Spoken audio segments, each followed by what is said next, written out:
Você sabe quanto vale a sua marca pessoal? E foi essa pergunta que levou esse mega empresário que foi sócio do ex-presidente americano Donald Trump e também trouxe a Elite Models para o Brasil a fazer o IPO na Hillman IPO, que é uma espécie de bolsa de valores para precificar a hora de grandes empresários do mundo todo. E para mediar esse painel, a gente tem o Luiz Razia, que é apresentador do Autosport da TV Globo e piloto profissional. E como nosso convidado, a gente tem o Ricardo Bellino, CEO da Bellinos Unlimited.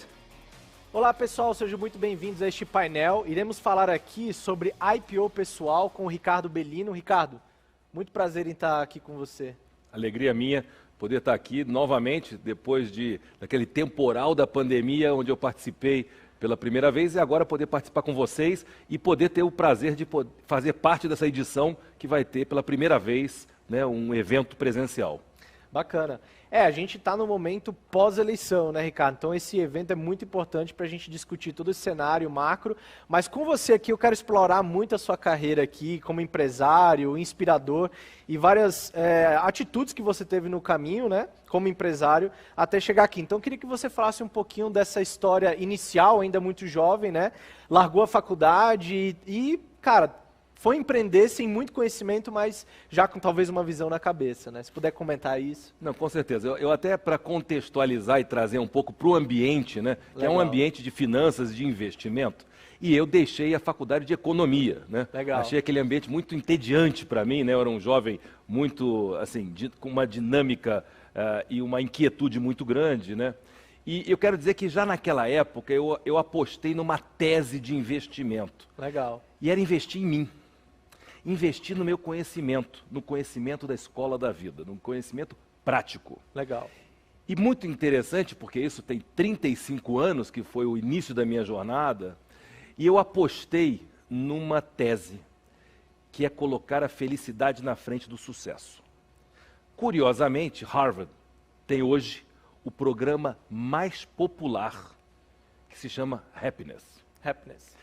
Então, alguma coisa fazia sentido lá atrás e, mais do que nunca, hoje, esse tema, para mim, mostra que isso é o que vai fazer a grande diferença. E falar de finanças, de teses de investimento ou estratégias, com certeza, aqueles que vão me acompanhar, os outros que vão estar aqui com você e no palco, dão aula, né? Eu vou estar lá para escutar e aprender com muita atenção. Mas eu te diria que essa ciência do comportamento, que é outro tema muito importante hoje em dia, que fala de como você age para ter sucesso. O sucesso não é um golpe de sorte. Sim. Mas o fracasso não é um golpe de azar. E quando você consegue ter domínio do seu comportamento e entender o comportamento dos outros, você domina o que, no meu caso, foi o que me definiu nessa minha jornada como um deal maker, ou fechador de negócios. Então, para trazer um pouco para a história, que você me convidou a compartilhar rapidamente, então, eu lá, com 20 anos, cursando economia na Cândido Mendes, no Rio de Janeiro, de novo, né, um pouco desmotivado com aquele ambiente acadêmico e mais ainda com aquele ambiente, né, das ciências econômicas. Mas o que foi que nesse momento você deu aquele estalo? Assim, teve alguma leitura? Teve, vou te contar. Na verdade, assim, eu tenho que fazer um passo anterior, né? Eu era um jovem muito tímido, com muitas crenças limitantes, e eu tinha um estigma na minha classe, que eu era o ajeitadinho. O ajeitadinho é o feinho, arrumadinho, né? E eu era totalmente apaixonado pela menina mais linda da minha classe. E, obviamente, eu era a última opção dela. E numa daquelas festinhas de adolescente, eu tomei coragem, respirei fundo, não podia tomar mais nada, porque eu não podia beber naquela época, e fui convidar ela para dançar. Naquela época você convidava a menina para dançar e ela me deu um não sonoro. Ela falou, você se enxerga, o Bellino? E aquele impacto foi tão grande na minha vida, né? Eu fiquei tão abalado emocionalmente, né? Bom, obviamente que eu não sabia onde enfiar a cara, e eu tive que me esconder do lado do DJ. E comecei a puxar a conversa, ele falou, meu amigo, conversa não dá, estou trabalhando, mas se você quiser me ajudar, você pode catar a caixa dos LPs, ou me ajudar com as luzes. Bom, para fazer a longa história curta, fiquei sócio da equipe de som. E o meu primeiro debut, né, a inauguração da minha primeira ação como DJ, uma festa lá no Arpoador, na casa de um amigo, Rita Lee acabava de lançar Lança Perfume.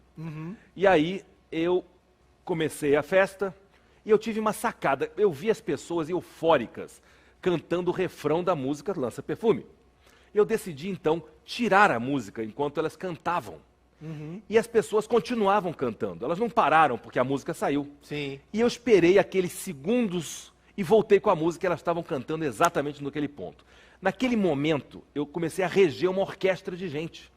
E eu entendi o poder que existe quando você compartilha essa euforia, essa alegria, essa felicidade. Naquele momento, eu deixei de ser aquele jovem com crenças limitantes, com uma timidez absurda, para ter uma consciência da minha autoestima, que foi fundamental na minha vida. E dentro desse processo, como DJ lá no Rio de Janeiro, desfiles de moda, concursos de modelo, eu achei aquele ambiente muito divertido, obviamente. E eu, sem querer, leio uma matéria numa revista francesa de moda chamada Photo, que trazia na capa a história da Elite, da grande rede de agências de modelo Elite e das grandes top models da Elite. E ali fazia destaque ao concurso da Elite, o Look of the Year, que acabava de anunciar a Cindy Crawford como a sua grande vencedora. Eu li aquilo, quer dizer, ler é um exagero, né? Entendeu. Semântico. Eu entendi pelas imagens, né? Porque estava tudo escrito em francês e eu não entendi nada. Mas eu entendi o que interessava. Que faltava uma operação dessas no Brasil. E que eu podia trazer aquilo para o Brasil e botar aquela bandeira da Elite no Brasil. Naquela época, meu amigo, eu só tinha 3 probleminhas. Não falava uma palavra de inglês, não tinha um tostão no bolso e não conhecia ninguém na moda brasileira. Mas eu pensei, só 3 probleminhas, se eu vencer esses 3, eu vou ser sócio da Elite. Bom, e ali começou uma jornada que foi uma aventura, porque eu não tinha realmente dinheiro, mas eu acabei conhecendo o diretor da DHL, que na época estava chegando no Brasil, e estava convocando universitários que queriam viajar para os Estados Unidos, não tinham dinheiro, mas podiam levar no espaço de bagagem os malotes. Então eu comecei como carteiro da DHL para ir a Nova York. E ali, bom, tem uma história muito comprida que não cabe aqui os detalhes, mas enfim, durante 6 tentativas de viagens como courier, eu finalmente consegui estar frente a frente ao John Casablancas, que era o todo-poderoso Você da Elite. arrumou um emprego para conseguir... Eu arrumei um emprego só para viajar. E aí eu ficava lá no YMCA, 25 doleta por dia, que era o máximo. E aí vou lhe dizer como também eu tive uma inteligência financeira. Porque na época você tinha o dólar paralelo, o black e o oficial. Sim. Eu não me lembro naquele ano exatamente, mas era 2 para 1. Tá. Então eu cheguei para meu pai e falei, olha, eu queria fazer um empréstimo. Você me empresta R$1.000, ok? Eu vou comprar $1.000 no oficial, no turismo, que eu podia viajar. Sim. No black, vale 2. Então eu vou gastar $500 para eu ficar lá uma semana, pagando hotel, comida, táxi, etc. Volto com os $500, vendo no câmbio paralelo, te devolvo mesmo R$1.000. Uma semana de empréstimo. Pô, consegui convencer, né? Na primeira viagem. Depois, obviamente, eu tive que ser muambeiro, trazer negócios para pagar o resto da viagem, porque eu já não tinha mais crédito na família, porque eu já tinha tomado dele o que eu podia. Mas, enfim. E eu tive frente a frente com ele, com o John Casablancas, e ele, obviamente, achou aquela situação muito assim... Mas como você chegou a ele, nesse caso? Ah, é verdade. Não tinha Google, não tinha Instagram, não tinha LinkedIn, porque a internet não tinha sido nem pensada. Talvez o cara que inventou não tinha nascido ainda, naquela época. E o que acabou acontecendo é que na revista tinha um pôster da agência com o logotipo, né, todas as fotos das modelos, e ali eu vi que era uma reprodução que tinha um endereço e tinha outros números. Fui numa fotocopiadora, mandei ampliar e consegui extrair dali o número do Telex. Mas eu não falava inglês, lembra? Sim. Então eu escrevi um rascunho em português, pedi para o meu amigo, que era mais inteligente, traduzir para o inglês. Até convidei ele para sócio. Você traduz aqui que eu te boto de sócio. E aí eu fui no correio, lá na Presidente Vargas, gastei toda a mesada para poder mandar aquela linguiça que era a minha primeira comunicação com o John Casablancas. Mandei a primeira, não tive resposta. Na segunda, também não tive resposta. Eu sou pouco ansioso, pensei, não, esse negócio de Telex não vai funcionar, vou marcar uma reunião. Não tinha nada para perder. Falei, olha, estou achando que essa nossa comunicação formal não está funcionando. O que acha que a gente marcar uma reunião? E aí respondeu a secretária, olha, o senhor Casablancas está viajando, mas já ofereceu aqui uma agenda para o senhor, pode vir aqui. Eu falei, agora estou bem, Vou ter que ir a Nova York. Então, cuidado com o que você pede, meu amigo, porque pode ser que venha. E aí você tem que ir, porque se blefar e não for, Sim, não ia servir acabou a pra nada. credibilidade. Acabou a credibilidade. E credibilidade você constrói do começo. Não é no fim, quando você está rico. É quando você não tem nada que você constrói a tua reputação para ficar rico. Sim. Você não constrói a reputação rico. Você consolida uma reputação, que é um pouco o tema que a gente vai falar aqui no final. Mas o que acabou acontecendo foi que essa aventura me rendeu, né, um contrato, na verdade uma dívida. Eu já saí lá do escritório do John Casablancas com uma dívida de $50 mil. Pensei, não tem dinheiro nem para passagem de avião. Mais $50 mil, menos $50 mil não vai mudar nada. Então, vou assumir essa dívida, né? Porque o pior que podia acontecer é não pagar e não fazer o negócio, né? E assim eu voltei para o Brasil e bati na porta de tudo que é agência de propaganda e patrocinadores e ouvi não, mas assim, de uma forma sistemática. E isso foi uma das grandes lições da minha escola da vida. Aprender a dizer não a todos os nãos que eu recebi na minha vida. E quando o sujeito me diz não, eu digo, por que não? Aí o cara tem que pensar. Para me responder, vai ter que me responder, no mínimo educação. Por que não tem que responder? Já ganhei mais alguns segundos com o sujeito. Então, e quando você pergunta a alguém alguma coisa, isso foi um dos grandes aprendizados que eu tive. A pergunta, ela pressupõe um envolvimento do interlocutor. Quando você simplesmente tenta dar uma resposta certa, você tem duas opções, concordar ou discordar, sim ou não, certo ou errado. Quando você é arguído, e eu te pergunto alguma coisa, primeiro tu tem que parar para pensar. Sim. Você vai ter que me responder alguma coisa. Tem que ser uma pergunta mais aberta, né? Quando você me respondeu, talvez você me deu a resposta que você precisava ouvir e eu precisava processar ela. Sim. E a minha vida sempre foi isso. Nunca estar preocupado em dar sempre uma resposta certa, mas ter a coragem de fazer uma pergunta, ou várias perguntas, e trazer a pessoa para o meu lado, para que a gente juntos encontre uma solução que talvez eu nem tenha. Eu não tenho a resposta. E não precisa ter a resposta. Precisa ter a disposição de transmitir algo que seja genuíno, verdadeiro, sincero, e que a pessoa possa confiar em você. Uma boa ideia, sem execução, não vira nada. Não vale nada. Mas uma boa ideia, ou uma ideia mais ou menos com alguém que tenha determinação, né? Execução. disciplina, entusiasmo, ela pode prosperar. E se ainda assim a ideia não prosperar, mas você conquistar a confiança do outro, a empatia e o respeito, você pode ter certeza, você ganhou um sócio em você, e não no seu PowerPoint bonitinho, ou no seu na sua planilha Excel. Porque pessoas não dão errado. O que dão errado, muitas vezes, ou algumas vezes, são planos de negócios. Sim. Porque a conjuntura, o cenário político, enfim, vários fatores externos ao nosso controle podem influenciar no resultado de um negócio, mas não na conduta de uma pessoa. E é a conduta de uma pessoa que constrói o maior valor e o maior patrimônio que ela pode ter. E esse patrimônio pode, inclusive, ser transformado em alguns milhões de dólares. Inclusive, a gente diz que vários nãos constroem um sim, né? Então, acredito que depois que você levou vários nãos, chegou o momento no qual a Elite Models foi para frente, né? Não, você imagina que depois de bater em tantas portas e ouvir tantos nãos e encontrar aquele patrocinador disposto a fazer um cheque, eu estou te falando em 1987, de $1 milhão, para patrocinar um concurso que não tinha precedentes no Brasil. Concurso esse que no dia 8/8 de 88, eu lá inaugurei esse evento lá no Copacabana Palace, que para mim foi a consagração do que é a verdadeira sopa de pedra.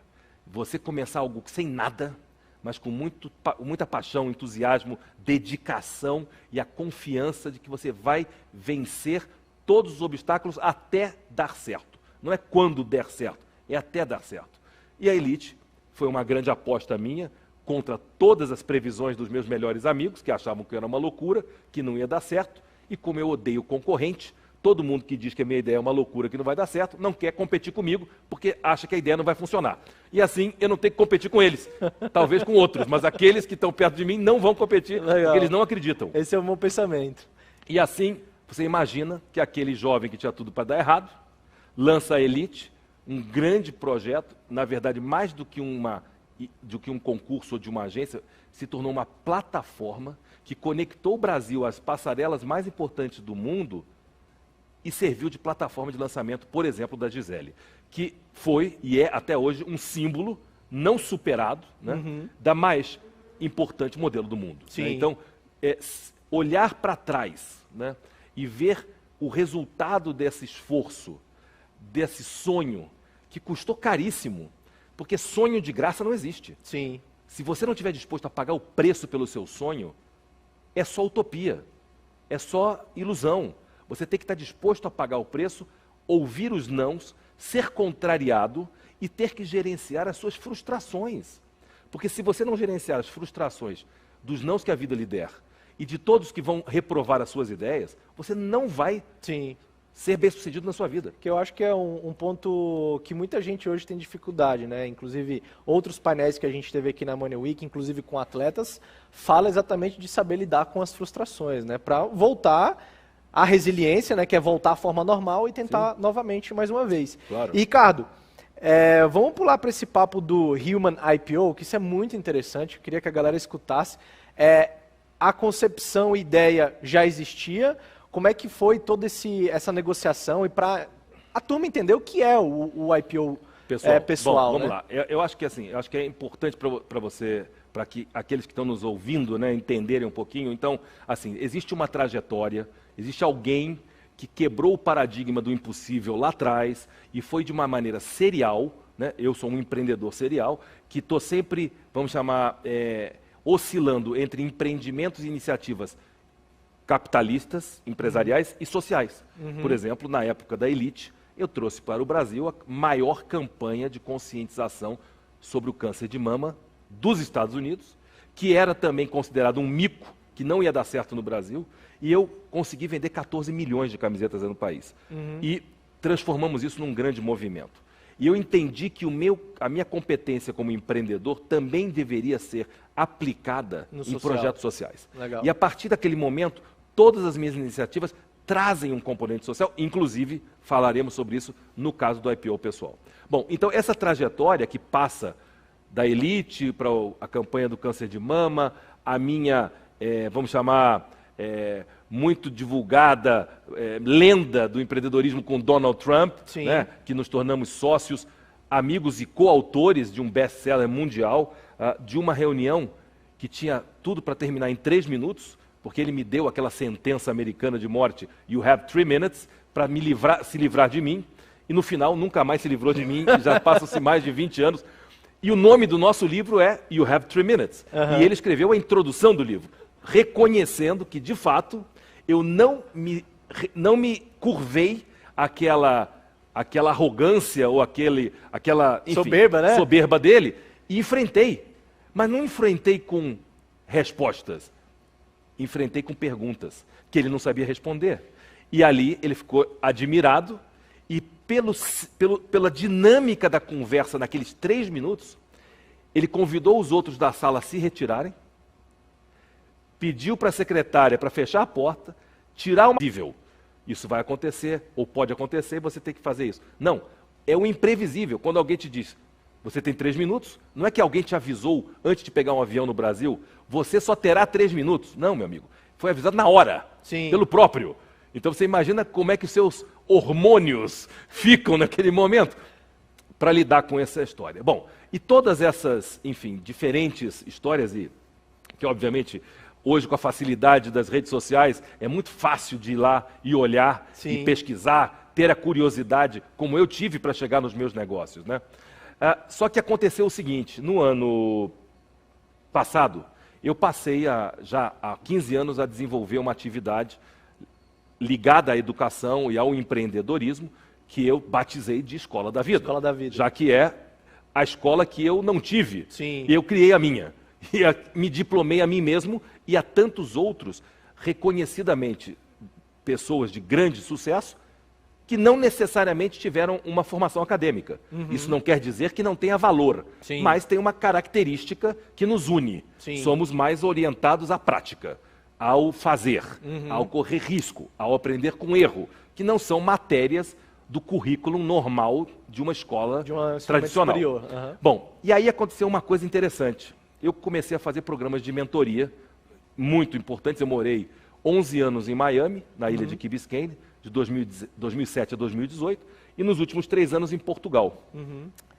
E eu O meu último programa de mentoria teve um jovem que foi meu mentorado, que trabalha na área de proteção de marcas, patentes, etc.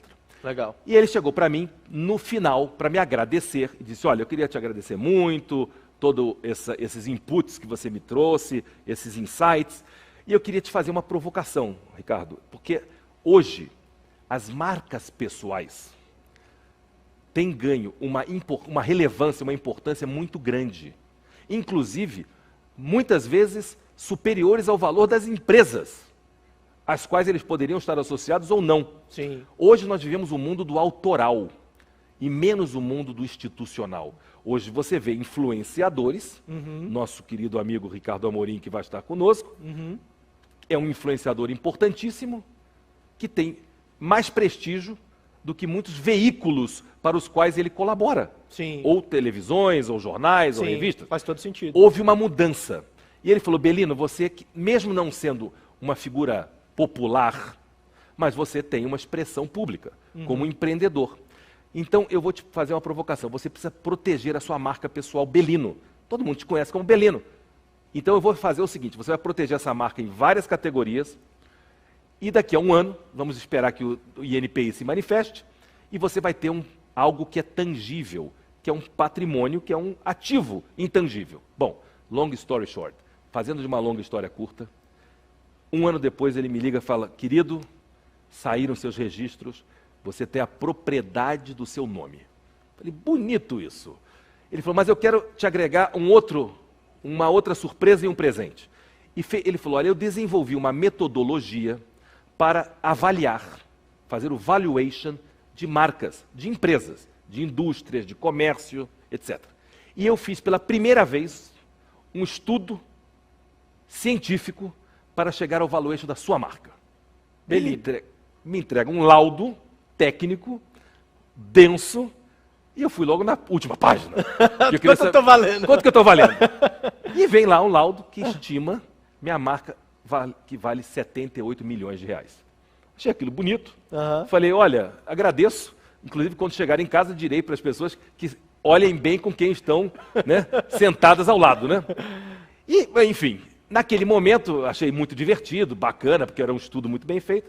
Mas eu pensei, se as empresas, e na América essa é muito comum, elas integralizam nos seus balanços patrimoniais ativos intangíveis. Intangíveis, que é o valor de marca e tudo mais. Só para te dar um exemplo, que eu acho que cabe aqui nesse nosso cenário, a Walt Disney Company tem um valor de mercado estimado em mais ou menos 250 bilhões de dólares.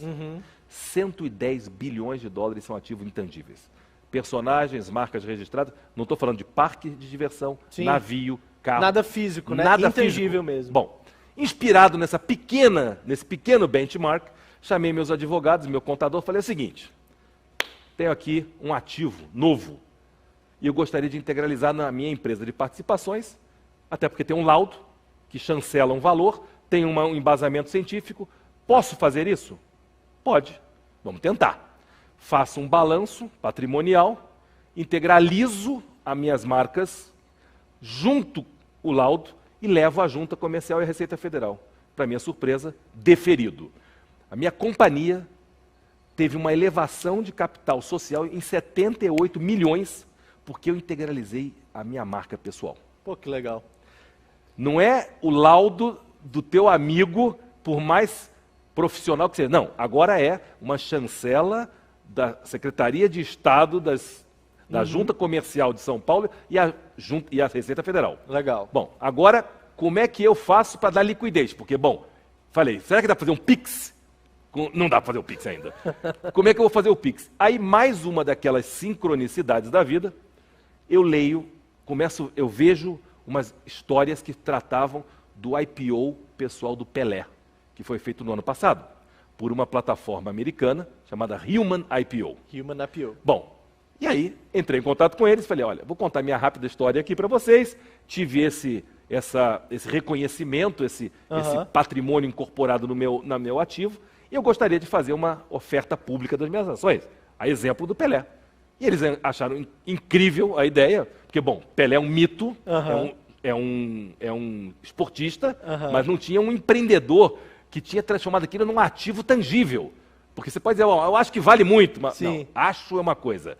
Quanto que está escrito e que está lá, faz a pesquisa no CNPJ.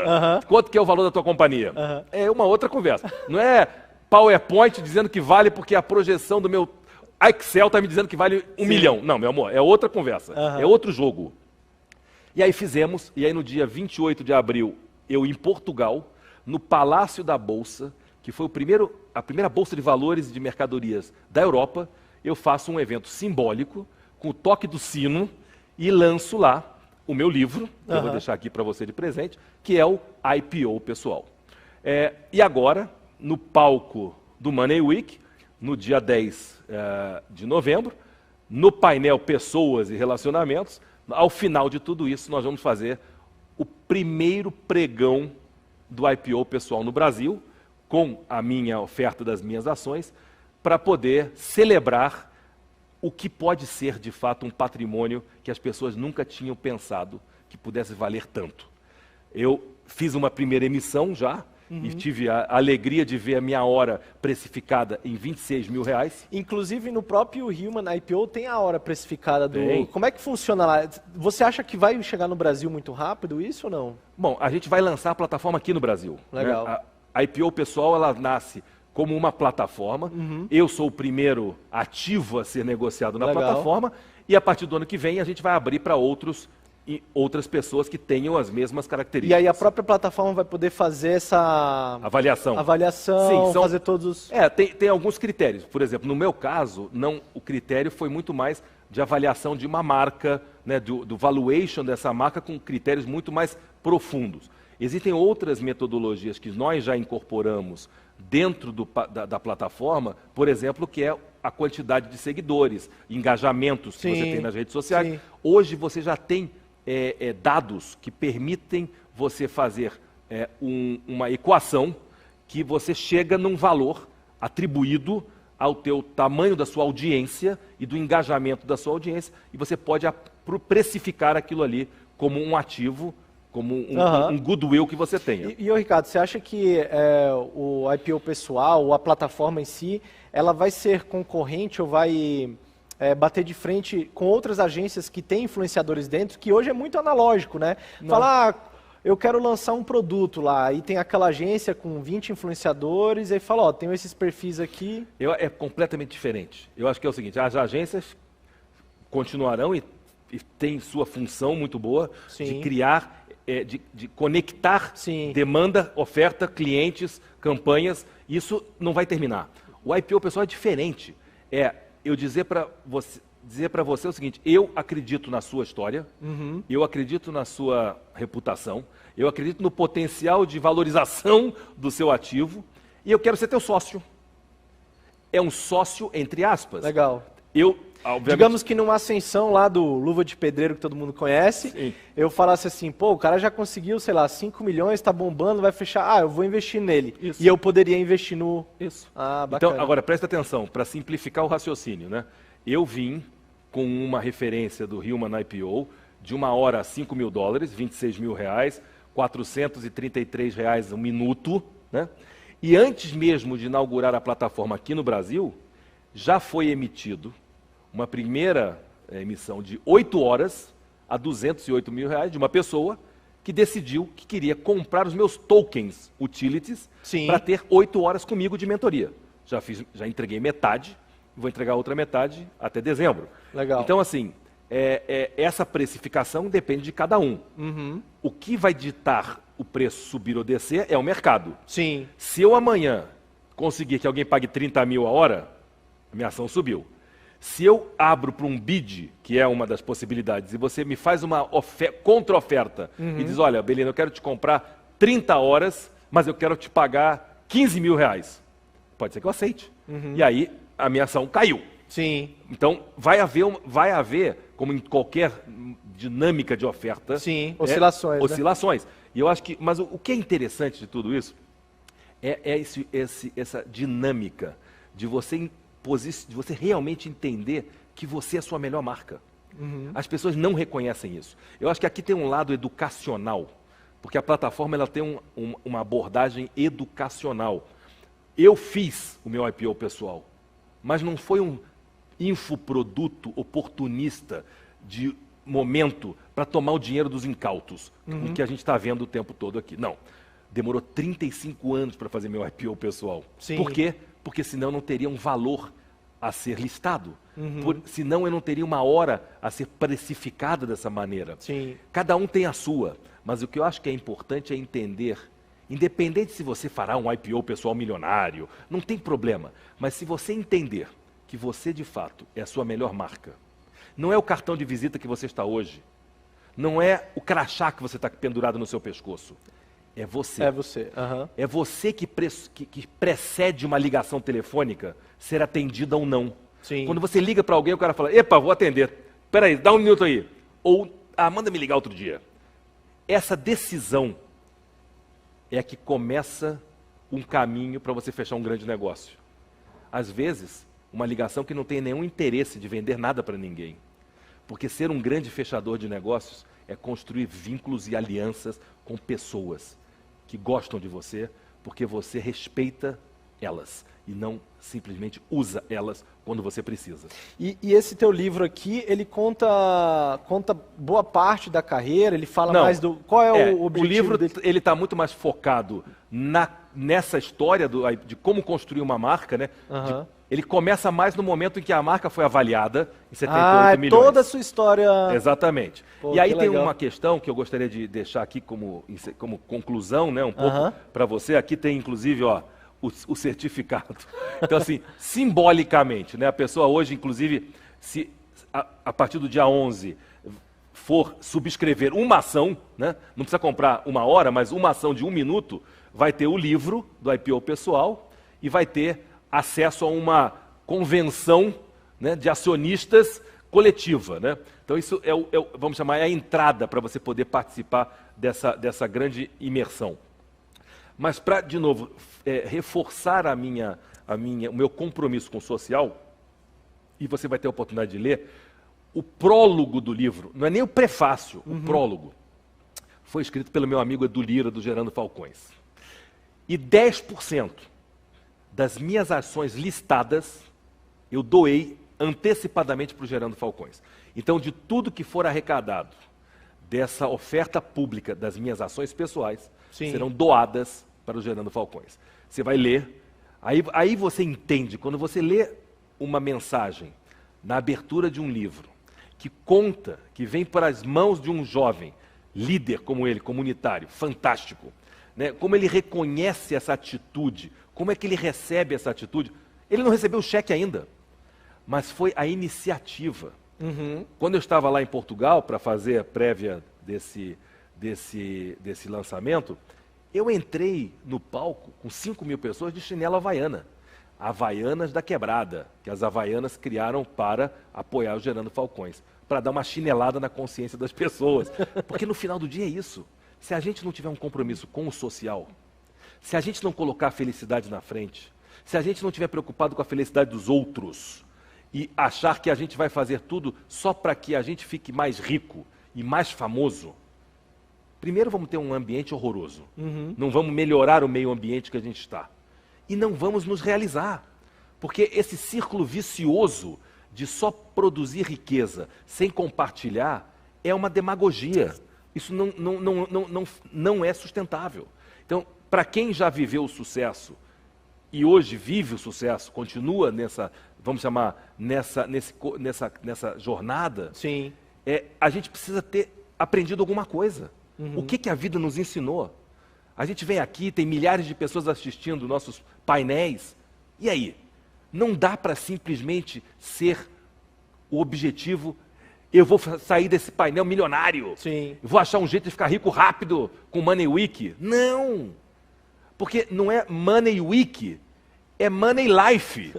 É para a vida inteira. Sim. Mas a vida inteira só vai existir se tiver um comprometimento da pessoa com ela própria primeiro, com a verdade, com a ética, em fazer aquilo que tem que ser feito agora, para você e para outros. Sim. Se você seguir esse caminho, eu posso te assegurar, você vai ter uma marca multimilionária.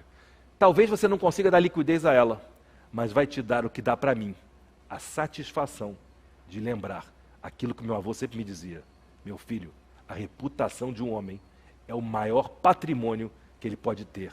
E é esse legado que você vai deixar de herança para suas filhas. E é esse legado que eu estou construindo. O resto, meu amigo, você perde, você ganha. Como nas ações, você pode dar um tiro certo, um tiro errado. Mas a sua reputação, ninguém toma de você. É verdade. É uma coisa que muitas pessoas falam, e você falou no início, eu achei perfeito, que ela é construída do início mesmo, né? As pessoas falam, eu vou fazer de tudo, quando eu chegar lá, vou... Não, a reputação ela começa desde quando você entra num estágio até a sua empresa. A reputação começa quando você não tem reputação. Você não precisa ter reputação para começar a construir sua reputação hoje. Porque isso é dar desculpa para não fazer o que tem que ser feito. Sim. E quem dá desculpa não dá um jeito. E quem não dá um jeito não vence. E aí essa é a decisão, escolhe aonde você quer estar nesse jogo. Bem bacana. Bem, eu queria agradecer muito você, Belino, por ter participado aqui. Eu só queria fazer um cálculo. A gente falou por mais ou menos uns 40 minutos, deu mais ou menos uns 100 mil reais essa hora aqui. Eu vou passar aqui uma fatura. Ou então podemos dizer que quem está nos assistindo recebeu um investimento em conhecimento, né, de 100 mil reais. 100 mil reais. Então, aproveite. Nós não vamos te passar uma fatura.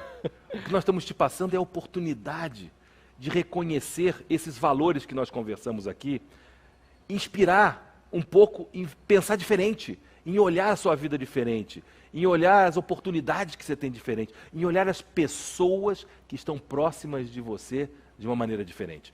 Construindo essas alianças, você constrói o que você quiser. Quando você tem o respeito, a consideração, e eu vou fazer aqui um testemunho, porque acho que se aplica muito bem. Eu estive recentemente em Camboriú e não tinha ainda, já tinha participado com o Juliano de um painel muito bacana no Money Week durante a pandemia, há 2 anos atrás. E foi muito legal e houve uma empatia muito grande, passamos a nos comunicar também virtualmente, porque não tínhamos tido a oportunidade, eu morando em Portugal e ele lá em Camboriú e aqui no Brasil. Bom, eis que eu pouso em Camboriú e vou, a convite dos empreendedores, um dos principais empreendedores imobiliários de Camboriú, inclusive do Shopping Center, aonde está a sede da EQI, e eu estou chegando para jantar com os proprietários do shopping e vejo a marca EQI no 2º piso do shopping, mas um negócio realmente muito legal ali, imponente. E não aguentei, liguei para o Juliano, falei, meu amigo, estou aqui, vamos ter que nos encontrar. Bom, eu sei que naquele momento não foi oportuno, mas no dia seguinte, a gente combinou que iríamos nos ver, e eu saí de um compromisso que eu tive e fui, né? Ele me chamou e falou, Belino, eu estou com um problema. Minha esposa acabou de ser internada para fazer um exame e vai ter que sofrer uma cirurgia agora. Falei, querido, esquece tudo, está tudo bem, imagina, prioridade máxima. Não. Ela está na sala de cirurgia, eu não posso fazer nada, estou indo aí te ver. Não, ele deixou a esposa na sala de cirurgia e foi me encontrar. E naqueles minutos, naquela reunião que nós tivemos, que foi muito legal, que nós falamos do IPO pessoal, que ele adorou, foi quando veio o convite para que eu então participasse aqui. Então, o que eu quero dizer com isso é que quando alguém chega ao ponto de deixar a sua esposa, enquanto está fazendo um procedimento, para ir ver um amigo que não conhecia fisicamente, é porque alguma coisa ali tinha sido plantada de uma semente, de uma admiração mútua, de um carinho, de uma amizade que ainda não tinha se tangibilizado. Sim. Mas é isso, quando na mente da gente, a gente tem esse respeito, esse carinho, essa admiração, na hora certa, as coisas se materializam.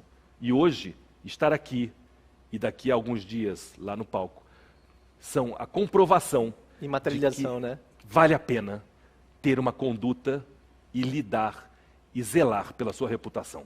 Bem legal. Bem, Ricardo, quero te agradecer. Imagina, obrigado a gente não tem só esse painel com você, que foi um prazer para mim aqui também, mas a gente também tem o Ricardo mais para frente aqui na Money Week. E você que nos acompanha aí, fique ligado, indique também a Money Week para outros amigos de vocês para se inscrever e a gente se vê nos próximos painéis. Tchau, tchau.